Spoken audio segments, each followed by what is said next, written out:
சில காரியத்தை நம்முடைய மைண்டுக்குள்ளே நம்ம கொண்டு போகக்கூடாது. சில காரியத்தை நம்முடைய இருதயத்துக்குள்ளே நம்ம கொண்டு போகக்கூடாது. சில காரியத்திற்கு பின்னாடி நம்ம போகக்கூடாது. இந்த 3 காரியத்தையும் எப்பவுமே நீங்கள் அறிஞ்சு வச்சிருக்கணும். நம்பர் 1, சில காரியத்தை நம்முடைய மைண்டுக்குள்ளே என்ன பண்ணக்கூடாது? சத்தமாக சொல்லுங்க. இது சத்துருடைய மிகப்பெரிய ஒரு தந்திரம், எப்பேற்பட்டவனையும் விழத்தள்ளிடும். நம்பர் 2, இரண்டாவதாக ஒரு காரியத்தை எங்கே கொண்டு போகக்கூடாதுன்னா இருதயத்துக்குள்ளே கொண்டு போகக்கூடாது. நம்பர் 3, மூன்றாவதாக சில காரியத்திற்கு பின்னாடி நம்ம என்ன பண்ணக்கூடாதுன்னா கேட்கல போகவே கூடாது. போகவே கூடாது. என்ன செஞ்சாலும், உங்களை எவ்வளவு டிஸ்டர்ப் பண்ணினாலும் நீங்கள் அதுக்கு பின்னாடி போகவே போகாதீங்க. நான் நம்புகிறேன், கர்த்தர் நியமித்ததானால் அது நிற்கும்.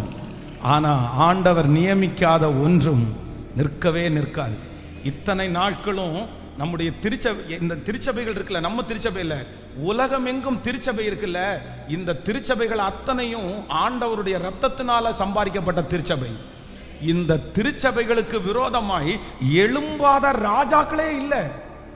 நீரோ மன்னன் அன்றைக்கு அவ்வளோ பெரிய பிரச்சனை பண்ணான் ஆண்டவர் ஆராதிக்கிற பிள்ளைங்களை. இந்த திருச்சபைகள் மூடப்படும் சொன்னாங்க.